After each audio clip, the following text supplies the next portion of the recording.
And now we are joined on the phone with other memories of Nelson Mandela with Malaak Compton-Rock, the wife of comedian Chris Rock. Hello, are you there? I am. How are you? I'm good, thank you, and welcome to the show. Thanks so much for having me. Now, you've actually met Mr. Mandela. What was the occasion, and what was it like? Oh, my gosh. It's probably the greatest joy and honor of my life, other than birthing my children.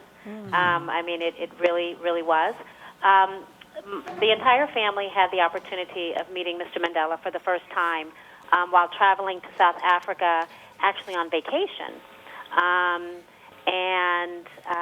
We were in the country, and this is kind of a funny story, put in a request to be able to meet him, and it was denied. And they called us back. They called us back, and they said, "I'm sorry, but Mr. Mandela is at his country home, and he doesn't accept guests there. If he was in Johannesburg, he would have been happy to meet with you guys, but he can't." And I remember my husband and I just kind of chuckling and saying, "Oops, you know, we wouldn't dare of thinking of infringing on his personal space at his country home." And it was during the Christmas holidays, and he used to go there for Christmas.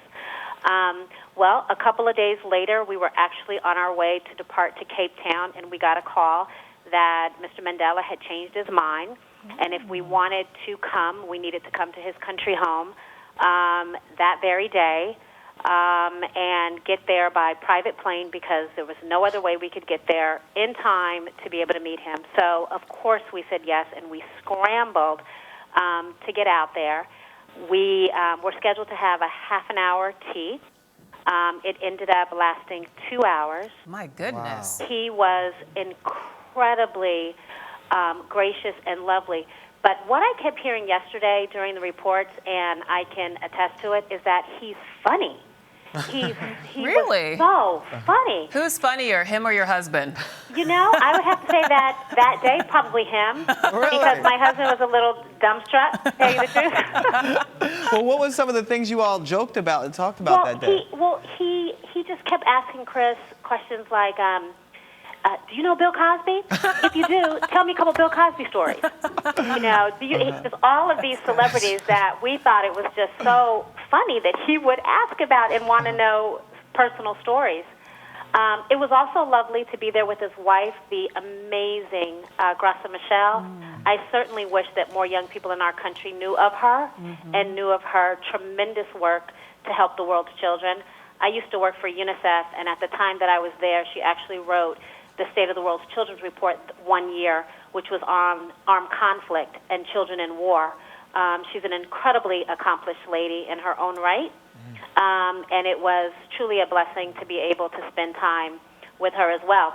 But the funny part comes when we were about to leave, all of his grandchildren come running into the room to take a picture with Chris. So we have this great photo of all of us with Mr. Mandela and also his grandchildren.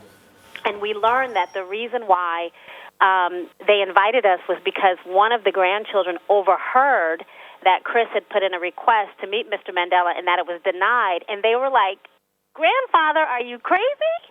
You have to allow us. We want to meet with Chris Rock."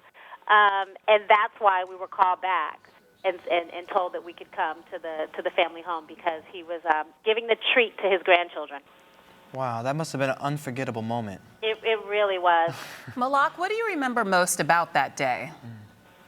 You know, just the sheer graciousness of him.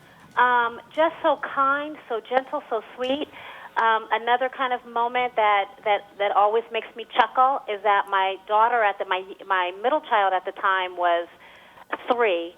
And Mr. Mandela kept calling her to his lap, to sit on his lap, and she kept looking at him like, "I'm not going to you." And every time he would reach his arms out, she would run the opposite way. Oh, cute. And so finally, on like maybe the 12th time that Mr. Mandela asked for her, she finally looks up at him, and I have this great picture of her. Her hands are on the coffee table in front of him, and she's kind of peeking back at him. And then finally she turns around and she goes and gets on his lap. Oh. And, of course, that's just a phenomenal set of photos. We were also very lucky, you guys, that his official photographer, who literally has been shooting him for decades was there. Wow. So all of those shots they allowed us to have. So tell me, being in his presence and then learning about him over the years, are there any specific lessons or wisdom that he shared with you that you'll pass down to your children?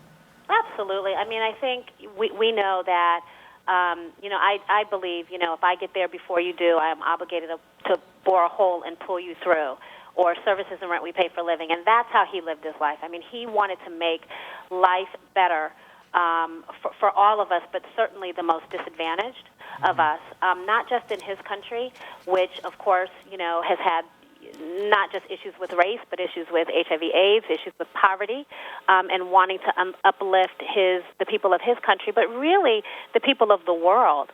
And I think that is an important lesson that I try to instill in my children, that it is important to care about all of us. We are a global family, and that's how he thought. And forgiveness, the lesson of, reconciliation that was probably the most powerful thing he did as a leader. The forgiveness of his oppressors is such an incredible lesson that all of us can learn, whether it's in our daily life, right, and it's a girlfriend or a family member that we're mad at, right, picking up the phone. And I heard someone say on CNN this morning, the lesson of just picking up the phone and saying you're sorry, even if it's not your fault, so that you can reconcile with someone. Those are great life certainly lessons. on a global issue. Definitely. Those are great. Other leaders need to follow that lead. Yes, Those are great life lessons to take with you. But overall, what do you believe his legacy will be? It's a free South Africa. Hey, South Africa is like a second home to me. Part of the philanthropic programs that I run are in South Africa. I'm there often. To experience the richness of this country and experience the richness of the freedom of black people is, quite extraordinary. I did not travel to the country prior to the end of apartheid, so I wasn't there. But certainly anyone over the age of 30 can tell you stories. Anyone over the age of 30 will pull out their passbook and show it to you. I work in some of the most poor shanty towns in Johannesburg, and it's people who, are still feeling the remnants of that horrible, oppressive program called apartheid. So the fact that he was able to not only ensure that system ended, but bring about a democratic South Africa, an amazing constitution. If anyone is a history buff out there, to read the South African Constitution is just a joy. My hope is that the people of South Africa, the people of the world, will continue to use him as our guidance, especially our moral guider, and not let his death stop us from living up to the ideals that he truly wants all of us to encompass. Malaak Compton-Rock, thank you so much for being here. Thank you for sharing your memories, your pictures, and thank you for just being with the Rise TV 360 today. We really appreciate it. Appreciate it so much. Take care. Take care, guys. Bye-bye. Bye-bye. Wow, those pictures are incredible. I know. Aren't they? That's something you will never forget in your life, I'm It's such sure. a historical moment. Yeah, And glad- to know that he's actually funny. I know. That's what you and she was saying on CNN and other programs. We kept seeing on Arise. We were talking about it all day, how funny he was. And you see a lot of the pictures here on the wall. He's laughing, he's smiling, he's enjoying the life that he has. That's one of the things that forgiveness can do for you, free your own heart. That's a very